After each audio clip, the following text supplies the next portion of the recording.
time is limited, time is scarce. You have to balance the possibility of you dying tomorrow with you dying in a long time. I'm the self-improvement guy, and today reacting to 5 things that turn a boy into a man. Basically, like always, I'll break what he says down and see if it makes sense, and then add some value, and I'll try to keep a positive vibe, I guess, because we don't need a negative. There's already so much of it. But I'd say let's just go, right? Boy, allow me to educate you. Every young man must answer one question at some point of his life. Okay. Am I truly a man?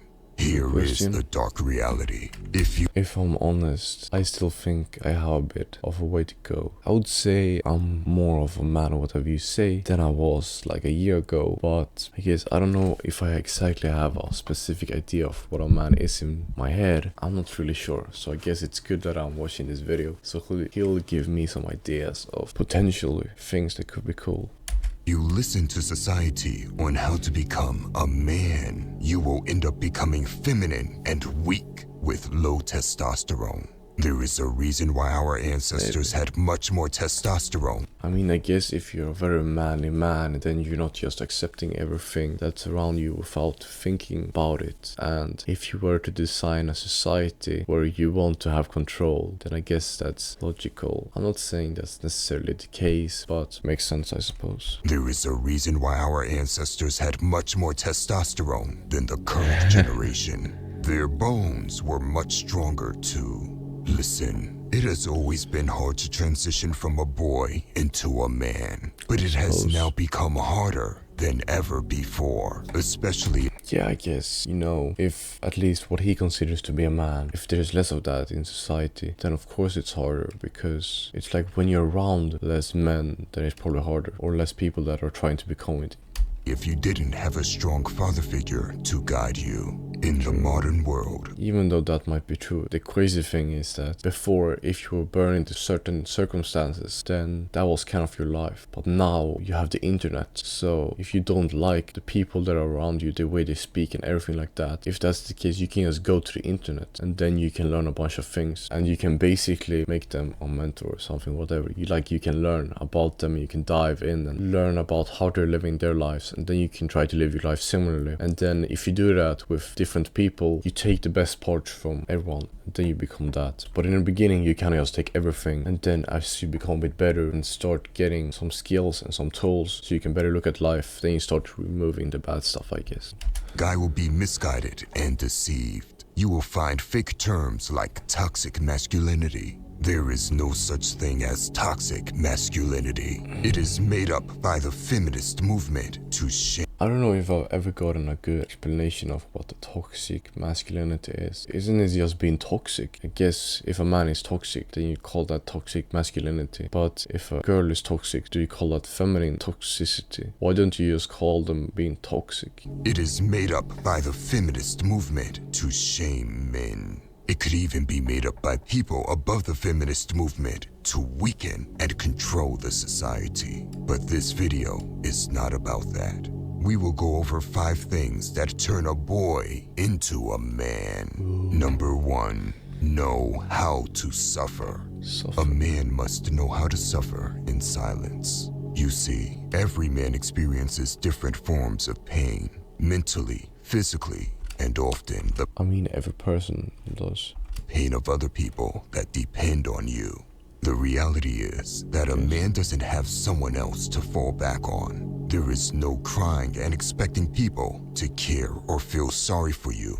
Potentially. I guess it depends on how you live your life. If you are a man, that luxury is reserved for women and children only. The modern world will tell men it's good to... I guess even if you do decide to do this, I wouldn't recommend to just push it away and act like it's not there. I guess the skill he's talking about is learning how to process it by yourself, which I guess you could do, but I guess you could just go to a therapist. I don't see anything wrong with that, or if you have some cool friends, I suppose. Tell men it's good to cry. The opposite is true. Other men lose respect for a man that breaks down crying, and women will lose attraction for him. I'm not saying you can never cry. We are all human, and there are moments where it is okay to do so. But if the pressure becomes overwhelming, crying won't solve anything. You won't get any mercy or pity.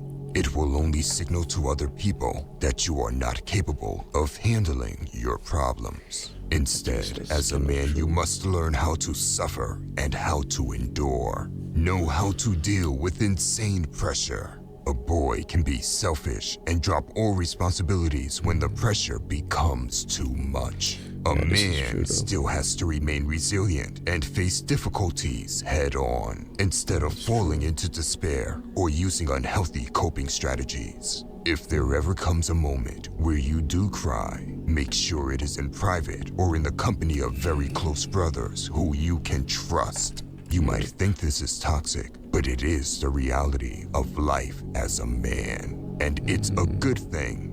Diamonds are forged under intense pressure. It is that pressure and suffering that creates strong men that others can count on. I mean, I don't just think you can suffer for a long time and then become a man. You also have to learn a bunch of things, I suppose. It's like if you make the same YouTube video 1,000 times, and if you get 0 views the first time, it doesn't mean you'll get a lot of views after 1,000 videos. You have to improve, you have to become better, you have to learn things, you have to maybe try a few different ways to get something better.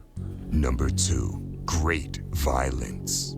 The world can be a dark place, and there are people that will do evil things you can't even imagine.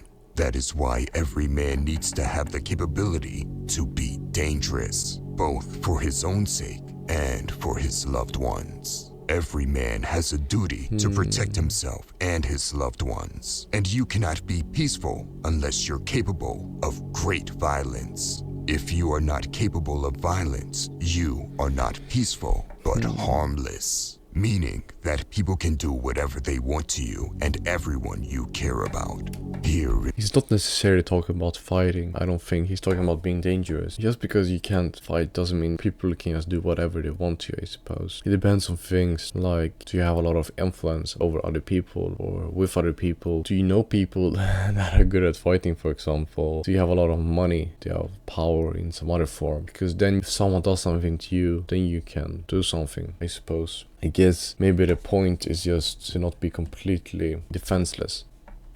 Yeah, because I don't think you want to be defenseless. That people can do whatever they want to you and everyone you care about. Here is the truth. Every guy knows they lack something if they can't fight. It is something we intrinsically feel inside.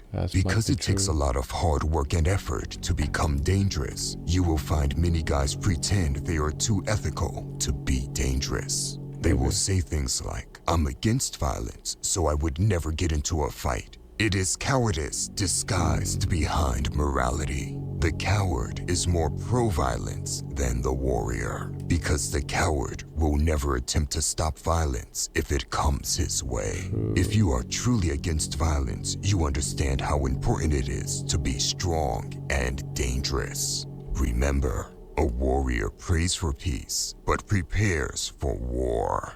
Suppose maybe. Still though, time is limited, time is scarce. You have to balance the possibility of you dying tomorrow with you dying in a long time. And how do you want to spend your time? And right now, I don't see the necessity for me to become a really good fighter. I guess if he says that I'm hiding behind morality because of that, then that's okay. I'm not gonna change who I am so I can get approval from someone else. But if he managed to put it in a way that's like, hitting it home for me really, then maybe I'll do it. Probably should do it then, but yeah. Number 3, take risks. No one ever gained anything just by sitting still and not doing anything. Take risks and create the life you want. Life is all about taking risks, understanding and learning where your boundaries lie, and creating the life you want. Once you start and begin achieving some success, the ensuing changes cause a ripple effect that shift how boys relate to themselves. They start to see that it is within their own personal power to create the life they want, which is powerful. Stop living someone else's life. Stop thinking you need to do something for the sake of doing it. Find your creative potential that lives within you and take the risks needed. Yeah, if you're doing something because it feels like it's what you're supposed to do, and if you don't actually enjoy doing that thing, then I guess you should probably take a closer look and see if this is actually something that will benefit you and that you should do. And something that benefits you is not necessarily something that you need to do for yourself, but if you do it for other people, then it could benefit you because if it benefits them. To go out and create it, even if it is hard.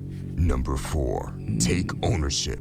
Men must own everything in their world. No matter what happens in your life, there is always ownership you can take. It's scary to assume full responsibility of anything, let alone our life. We're conditioned to shift blame and make excuses when things don't work out the way that we hoped. Most guys will shift the blame for a failure, and just because you put the power back in your hands doesn't mean you should beat yourself up because things happen. It's just that you take ownership, I guess, and then you look at the situation and see how you can avoid it happening again in the future, I suppose. that is why they can't learn or grow from it. Taking complete ownership comes with a weight that most aren't willing to carry, but you must carry that weight in order to become a man. You see, we all have a finite amount of time here on this earth, and for that reason, time is our most valuable asset. To add weight to that statement, none of us know how much time we have, and that should make this next sentence stand out. Living an unauthentic life spent blaming people and circumstances for our dissatisfaction is the biggest waste of time and life that exists. I'm not exactly sure if it's the biggest. I don't think anything comes to mind that's bigger, but I definitely think it could be up there, because I don't think that's a very enjoyable way to live. I'm really gonna try my best to not do that, man. Action is the biggest waste of time and life that exists. There are 4 things you must understand if you want to know how to take ownership. Listen, stop blaming people and circumstances. Understand what is in your control. Be accountable for everything within your control. Don't talk about problems without a focus on solutions. When you understand and apply this, you stop making excuses and you control your own path in life. Do you understand how powerful this is? I think that was what I was trying to say. Number 5, testosterone. Testosterone is the very basic hormone that influences your dominance and masculinity the most. Any male with very low testosterone is just the shell of the man he could be. Just look at any house cat and see how they change when they have their reproductive capabilities removed. You will notice the cat gains weight and becomes lazy. It loses its drive completely. We live in a world where there are countless bad habits that lower your testosterone on a daily basis. If you watched this video until the end and want to know the best ways to naturally increase your testosterone, leave a comment down below. By the way, if you want to level up in life, don't forget. How's that going to give me the answer? But a really good way to do it is, of course, to train, work out, you know. Get to show some love. Yeah. Don't forget to show some love. I'll give it a like. It was pretty cool. I guess he said some good things. I don't know if I agree with everything, but if you want me to react to any specific video, let me know. And have a good day and peace.